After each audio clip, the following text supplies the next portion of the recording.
The night humanity first saw them was not a night at all, but a blazing dawn of fire and terror.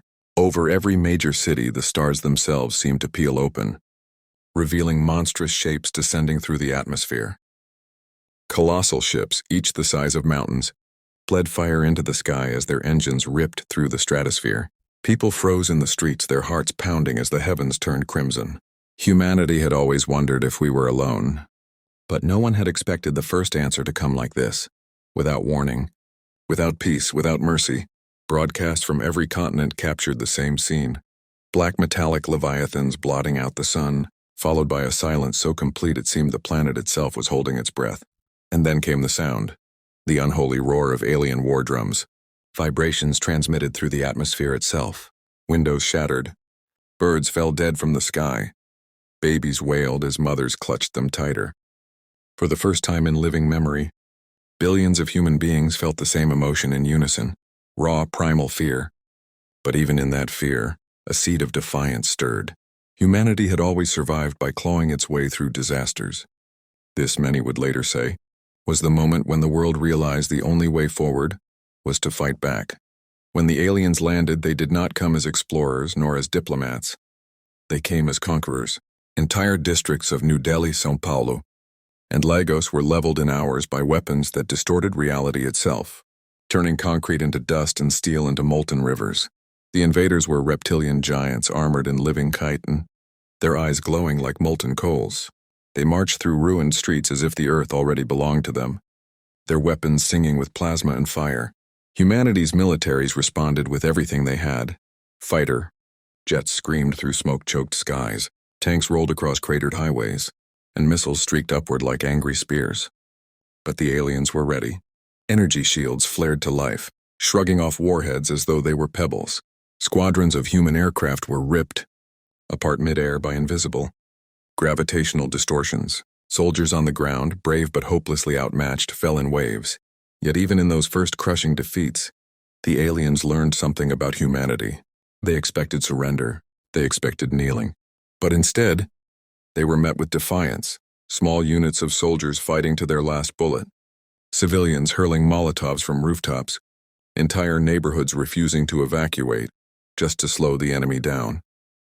The invaders won those first battles, but their victory was not clean. It was stained with blood, theirs and ours, and it whispered to them a truth they would come to fear. Humans did not break easily. By the second week, Earth was drowning in smoke and fire. Half the globe's power grids had collapsed. Communication networks were crippled, and millions were dead. The alien overlords established command hubs across captured cities, towering spires that pulsed with alien energy, reshaping entire landscapes into grotesque fortresses. Yet despite the devastation, something stirred in the ashes. In bunkers beneath London, in the caverns of the Rockies, and deep within Siberian tunnels, humanity's leaders gathered, not politicians but generals, scientists, and ordinary people who refused to accept extinction. A single message echoed through secret networks: fight back. Resistance cells sprouted like wildfire, uniting soldiers with hackers, farmers with engineers, children with the elderly. Every culture, every nation, every creed fused into one truth: survival was no longer enough. Humanity had to strike back with fury. For the aliens, war was conquest. For humans, war was vengeance. And vengeance is a fire that no invader can ever extinguish. The aliens began to sense it too, in the sudden ambushes that cost them entire patrols, in the night raids where their fortresses were torn apart with stolen explosives, in the quiet, unshaken eyes of captured humans who refused to scream. What had begun as fear among humanity was slowly mutating into something darker, sharper, deadlier rage, and rage, unlike fear, spreads faster than fire. Humanity had never been united before. Wars, borders, politics, all the old scars of history, crumbled in the face of annihilation. Where once there had been division, now there was only survival. Entire nations that once distrusted each other poured their resources into the underground war effort. Scientists in Tokyo collaborated with engineers in Berlin, their encrypted transmissions bouncing through fractured satellites. Hackers in Cairo broke into alien transmissions, decoding fragments of strategies that gave the resistance precious seconds. In the Sahara, old oil rigs were transformed into hidden weapon foundries. In Alaska, submarines became mobile laboratories, Out of every shattered city rose whispers of defiance, spreading like a secret hymn, "We are still here." The aliens saw these actions as desperation, but they misunderstood. Humanity was not simply surviving, it was adapting. From alien corpses and wreckage, humans studied their weapons. Their armor, their ships, plasma rifles were dismantled and rebuilt with human ingenuity, fused with steel, copper, and raw determination. Tanks were outfitted with alien shielding, jets with scavenged energy cores. The invaders had assumed humanity's technology was primitive, but piece by piece that assumption was being burned alive. Fear still lingered, yes, but it was no longer paralyzing. It was sharpening into the steel edge of resistance. Humanity was not just surviving this war, it was preparing to strike back harder than the galaxy had ever seen. The first true counterattack came in the ruins of Chicago. For weeks, the alien garrison had ruled the city with brutal precision, enslaving survivors and crushing every sign of rebellion. But deep underground, in abandoned subway tunnels, the resistance had been building something. Engineers and soldiers worked side by side, crafting weapons out of alien wreckage. Entire tunnels were lined with stolen plasma charges, their power sources humming with unstable energy. On the morning of the assault, the city lay silent beneath a blood-red sky. Alien patrols moved lazily, confident in their dominance. That was their mistake. When the signal was given, Chicago erupted. Explosions ripped through the alien fortress, collapsing entire spires into molten rubble. Resistance fighters surged from the tunnels, armed with scavenged rifles and makeshift armor. They fought like demons, each battle cry carrying the weight of every slaughtered family, every burned city, every stolen future. The aliens responded with overwhelming force. Drones swarmed, plasma cannons burned, and entire streets turned into firestorms. But humanity did not break. They fought inch by inch, block by block, refusing to retreat. By nightfall, Chicago was a battlefield drenched in ash and blood. But it was no longer a conquered city. It was a scar on the alien empire's pride. For the first time since the invasion began, the aliens retreated. It was not victory, not yet, but it was proof. Proof that humanity could make the invincible bleed. News of Chicago spread faster than fire. Across the occupied cities, enslaved humans whispered the story into the ears of their children, into the ears of their neighbors, until even the walls seemed to echo it. The aliens can be hurt. For the invaders, the defeat was more than tactical. It was psychological. They had come to Earth expecting submission, expecting a species too fractured to resist. But instead of obedience, they found fury. Captains of alien warships reported soldiers refusing to patrol at night, unnerved by human ambushes that came like shadows. Some alien commanders demanded reinforcements, while others questioned whether this world was worth the blood it demanded. The supreme overlords dismissed such concerns at first, branding them as weakness. But in the quiet corridors of their colossal ships, even the mightiest among them began to feel something foreign, something they had never felt before in all their conquests. Fear, not fear of humanity's weapons, which were still crude compared to theirs, not fear of humanity's numbers, which were dwindling, but fear of something far more dangerous, humanity's will. The humans did not simply resist. They raged. They fought as if every battle were personal. Every fallen comrade a torch passed into another's hands. The aliens realized too late that fear is not humanity's cage. Rage is humanity's liberation, and rage had only just begun. After Chicago, the world changed. What had once been scattered pockets of resistance now surged into a global inferno. Guerrilla fighters in the jungles of South America brought down alien patrol craft with nothing but repurposed mining lasers. Nomadic tribes in Africa, who had watched empires rise and fall on their lands for centuries, struck alien convoys with poisoned arrows and captured rifles, moving like ghosts through the desert. In Eastern Europe, entire cities burned themselves rather than submit, leaving nothing for the invaders but ash and rubble. Humanity had discovered something greater than survival: unity. For the first time in recorded history, there was no America, no China, no Russia, no Europe. There was only one banner: Earth. The alien conquerors, who had fractured and enslaved 1,000 species across the stars, could not comprehend it. They saw weakness in diversity, chaos in humanity's differences, but they failed to see that when pushed to the brink, humanity forged strength from those very differences. Languages, cultures, religions all wove together into a single war cry. And when that cry reached the battlefield, it was like thunder rolling across the world. We are not your prey. We are your nightmare. The alien overlords responded with fury.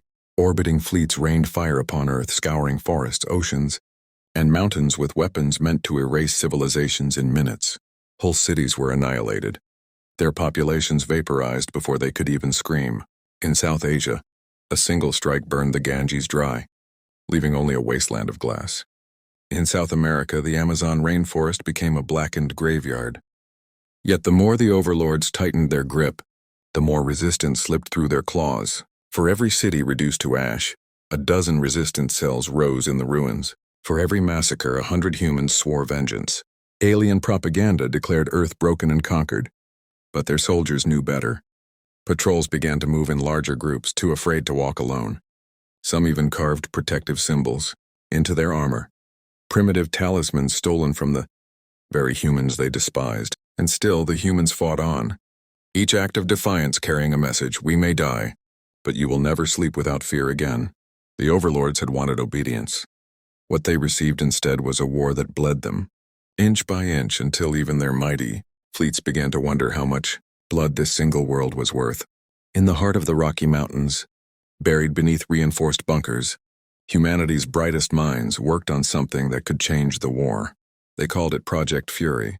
It was not a single weapon, but a fusion of everything humanity had scavenged, stolen, and invented in desperation. Alien energy cores were re-engineered into reactors that could power weapons beyond human imagination. Human AI, once shackled by ethics, was unleashed to strategize without mercy. From captured alien biotech, scientists forged armor that bonded with its wearer's nervous system, turning soldiers into something more than human, something faster, stronger, harder to kill.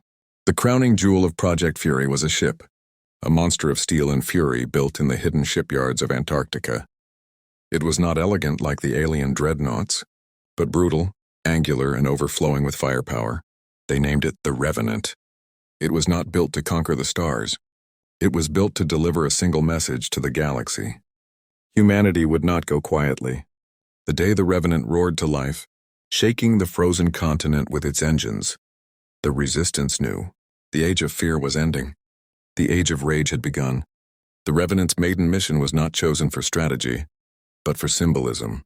The target was the alien fortress spire looming over New York City, a black tower that reached into the heavens like a dagger. For months it had been a monument of despair, casting its shadow across the ruins of Manhattan, its pulse a constant reminder of alien dominion. On the night of the assault, the sky cracked open not with alien fire, but with the roar of humanity's vengeance. The Revenant burst from the clouds like an avenging demon, its guns blazing torrents of plasma, railfire, and missiles crafted from alien tech twisted into human rage. The fortress spire fought back, unleashing shields and swarms of drones. But for every shot it fired, the Revenant answered with 10 more. Resistance fighters on the ground surged forward, their chants echoing through ruined streets as they struck in unison. The battle raged for hours until finally, in a crescendo of fire and steel, the Revenant's main cannon discharged. A beam of pure annihilation ripped through the spire, shattering it into molten fragments that rained across the city. When the dust cleared, New York stood free for the first time since the invasion began.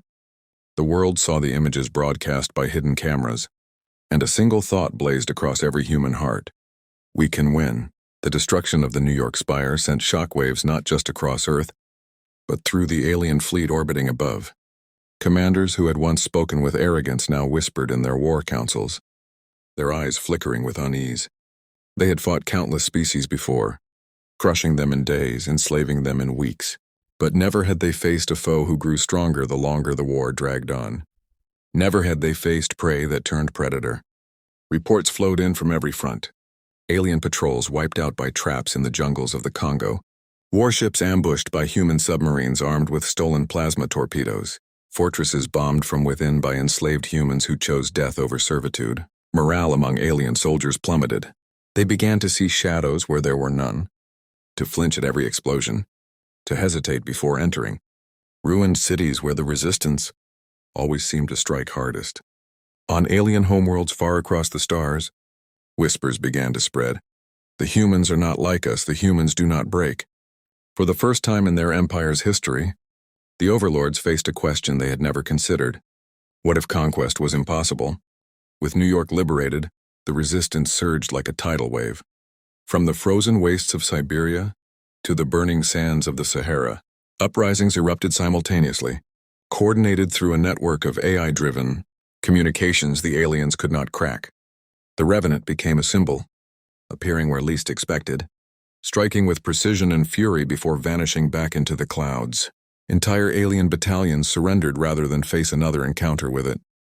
Humanity's rage had become contagious, infecting every survivor, every fighter, every child born beneath the shadow of war. Soldiers painted their armor with crimson streaks, a mark of vengeance. Civilians sabotaged alien supply lines, risking execution with fearless resolve. Even the very land seemed to fight back, forests and ruins becoming death traps, oceans swallowing enemy craft, storms grounding their air support. Humanity was no longer merely resisting. It was reclaiming its world one battlefield at a time, and with each victory, the fear that once consumed mankind shifted. It was no longer humanity that feared.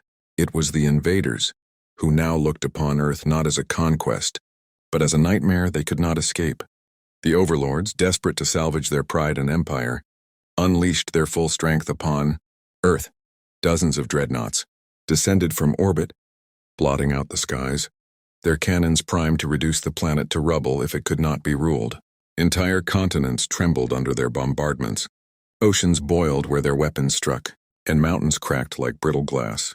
Yet humanity did not cower. From every stronghold, every ruin, every hidden bunker, they rose in unison, a chorus of rage louder than the thunder of alien guns. The Revenant led the charge, its engines roaring across the heavens, flanked by swarms of human aircraft jury-rigged with alien cores. On the ground, armies of resistance fighters launched their largest coordinated strike, an assault spanning every hemisphere. It was not just a battle. It was a declaration. Humanity would not bow, would not kneel, would not vanish into memory. The clash that followed was unlike anything the galaxy had ever witnessed. A world turned into one colossal battlefield, where every street, every desert, every wave of the sea was a weapon wielded by mankind's fury. The fighting raged for days without pause. Alien war machines stomped across continents, only to be ambushed by human explosives hidden beneath roads. Dreadnoughts in the skies found themselves hunted by swarms of human drones, programmed with suicidal precision. The Revenant pierced through alien fleets again and again, leaving burning wrecks that fell like comets into the oceans.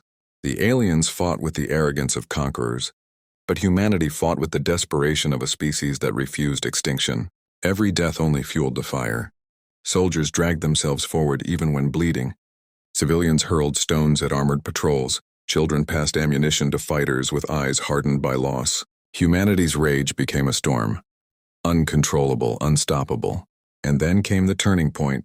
Aboard the Revenant, the Project Fury weapon was unleashed, a hybrid cannon powered by both alien cores and human ingenuity. Its blast tore through the flagship of the alien fleet, annihilating the supreme overlords in one blinding strike.